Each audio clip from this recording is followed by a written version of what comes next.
Tuhan bersamamu.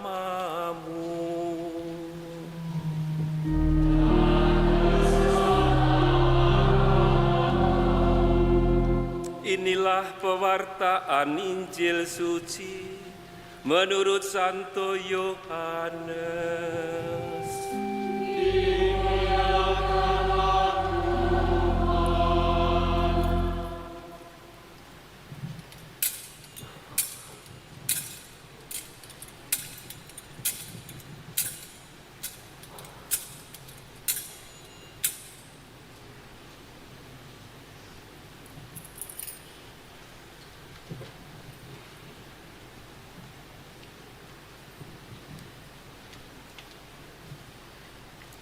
Sebelum hari raya Paskah mulai, Yesus telah tahu bahwa saatnya sudah tiba untuk pergi dari dunia ini kepada Bapa. Sebagaimana Ia senantiasa mengasihi murid-muridnya, demikianlah sekarang Ia mengasihi mereka sampai saat terakhir. Ketika mereka sedang makan bersama, Iblis telah membisikkan dalam hati Yudas Iskariot, anak Simon, rencana untuk mengkhianati Yesus. Yesus tahu bahwa Bapa telah menyerahkan segala sesuatu kepadanya dan bahwa Ia datang dari Allah dan akan kembali kepada Allah. Lalu bangunlah Yesus dan menanggalkan pakaiannya. Ia mengambil sehelai kain lenan dan mengikatkannya pada pinggangnya. Kemudian ia menuangkan air ke dalam sebuah baskom dan mulai membasuh kaki murid-muridnya, lalu menyekanya dengan kain yang terikat pada pinggangnya itu. Lalu sampailah ia kepada Simon Petrus. Kata Petrus kepadanya, "Tuhan, engkau hendak membasuh kakiku?" Jawab Yesus kepadanya, "Apa yang aku lakukan, engkau tidak mengerti sekarang, tetapi engkau akan memahaminya kelak." Kata Petrus kepadanya, "Selama-lamanya engkau tidak akan membasuh kakiku."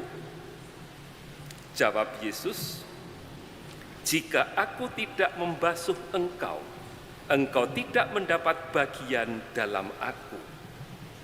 Kata Simon Petrus kepadanya, "Tuhan, jangan hanya kakiku saja, tetapi juga tangan dan kepalaku." Kata Yesus kepadanya, "Siapa saja yang telah mandi, ia tidak usah membasuh diri lagi selain membasuh kakinya, karena ia sudah bersih seluruhnya. Kamu pun sudah bersih, hanya tidak semua." Yesus tahu siapa yang akan menyerahkan Dia, karena itu Ia berkata, "Tidak semua kamu bersih." Sesudah membasuh kaki mereka, Yesus mengenakan pakaiannya dan kembali ke tempatnya. Lalu Ia berkata kepada mereka, "Mengertikah kamu apa yang telah aku lakukan kepadamu? Kamu menyebut aku guru dan Tuhan, dan katamu itu tepat. Sebab memang akulah guru dan Tuhan. Jadi, jika aku, Tuhan dan gurumu, membasuh kakimu, maka kamu pun wajib saling membasuh kaki. Sebab aku telah memberikan suatu teladan kepadamu, supaya kamu juga melakukan seperti yang telah aku lakukan kepadamu." Demikianlah sabda Tuhan.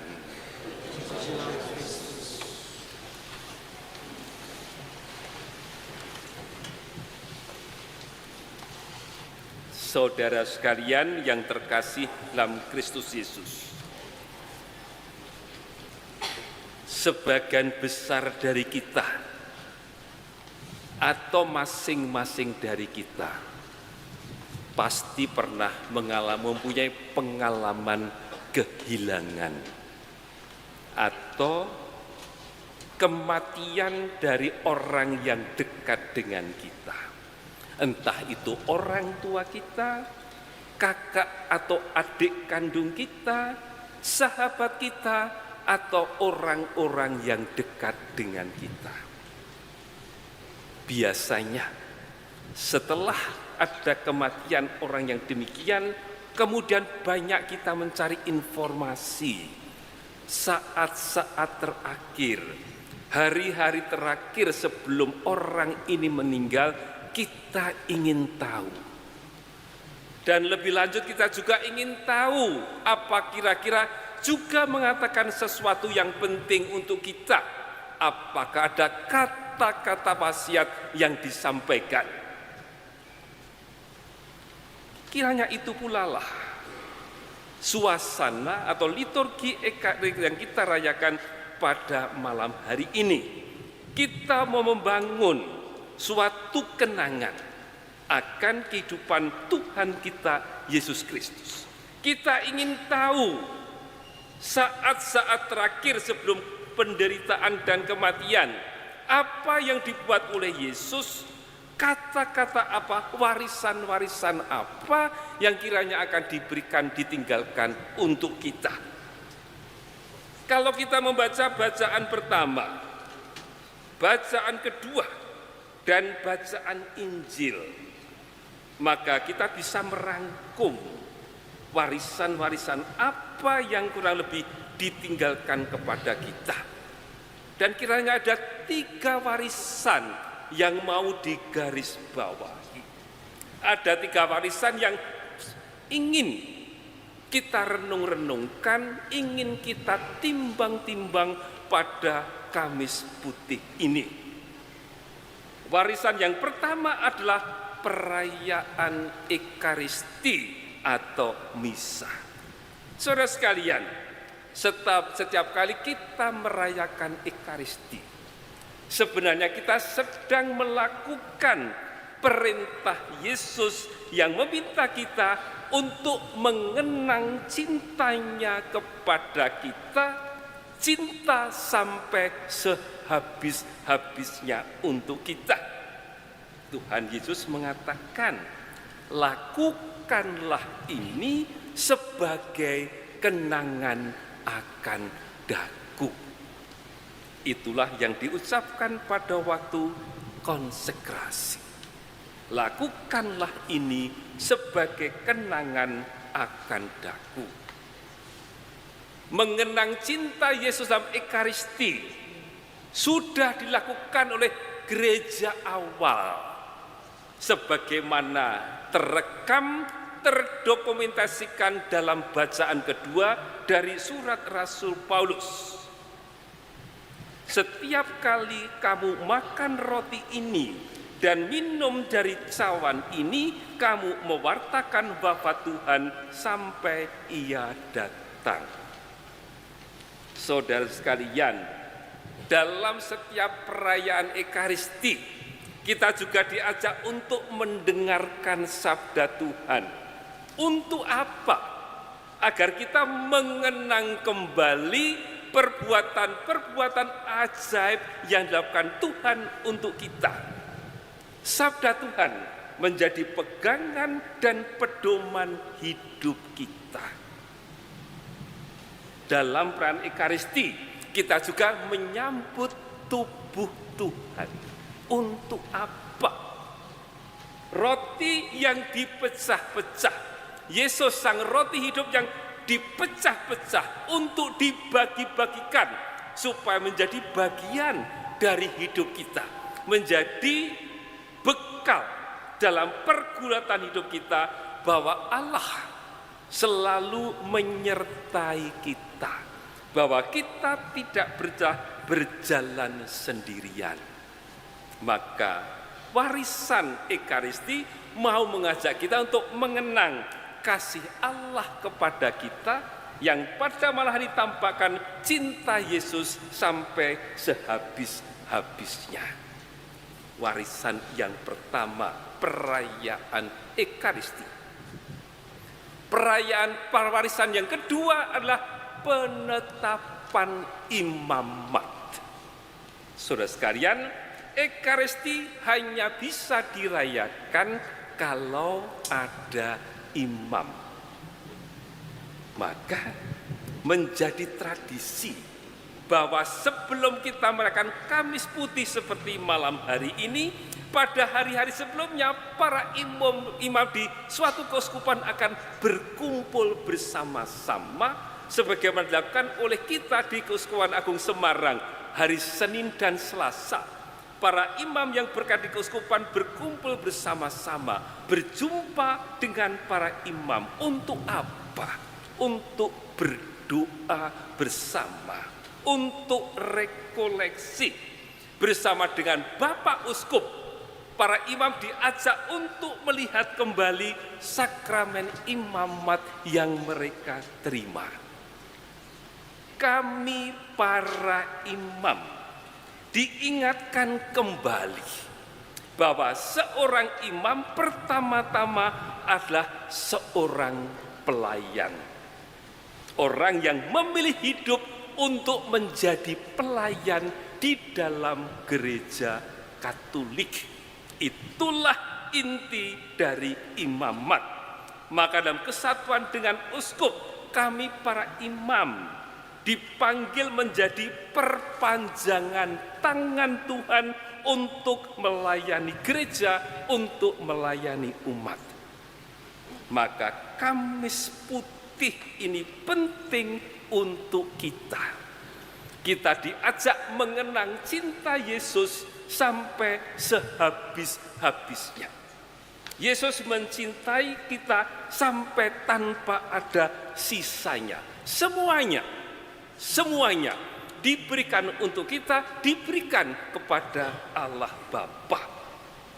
Yesus juga meninggalkan perayaan Ekaristi, dan kami para imam diajak untuk mengingat kembali panggilan kami sebagai pelayan Kristus, sebagai pelayan gereja. Dan dalam perjumpaan dengan Bapak Uskup kemarin, Bapak Uskup menanyakan satu pertanyaan yang amat sederhana bagi kami. Para romo, apakah para romo merasa bahagia? Pertanyaan sederhana yang barangkali lama atau jarang menjadi pertanyaan kami. Dan itu pertanyaan Bapak Uskup untuk kami para imam. Apa kami memang bahagia menjadi pelayan gereja di dalam gereja Katolik ini? Warisan yang kedua, imamat. Warisan yang ketiga adalah pembasuhan kaki. Kekasan lain dari ibadat malam hari ini, dari upacara Kamis Putih, adalah pembasuhan kaki. Dengan eksplisit dan dengan amat jelas Injil Yohanes menulis demikian. Jadi, jika aku, Tuhan dan gurumu, membasuh kakimu, maka kamu pun wajib saling membasuh kaki. Kamu pun wajib. Maka saudara sekalian, amat jelas kewajiban untuk kita orang Katolik saling membasuh kaki itu bukan sebuah ajakan, bukan sebuah anjuran, bukan sebuah himbauan, tetapi itu adalah kewajiban yang disampaikan oleh Tuhan Yesus sendiri. Dan apa arti saling membasuh kaki? Itu bermacam-macam. Kita saling melayani, saling mendoakan, saling memuji, saling meneguhkan, saling menolong. Kita masih bisa menambah keutamaan-keutamaan baik yang lain yang saling membasuh kaki satu sama lain. Oleh karena itu, perayaan Kamis Putih ini juga penting bagi kita, untuk kita orang Katolik, karena kita diingatkan akan kewajiban kita untuk saling membasuh kaki.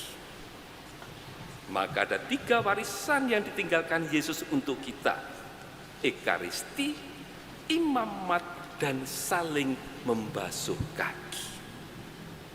Di akhir Injil, Tuhan Yesus masih menekankan kembali apa warisan yang ditinggalkan itu. Sebab aku telah memberikan suatu teladan kepadamu, supaya kamu juga melakukan seperti yang telah aku lakukan kepadamu. Yang pertama adalah kenangan akan Tuhan Yesus yang telah memberikan dirinya secara tuntas dalam Ekaristi. Kamis Putih juga menetapkan sakramen imamat.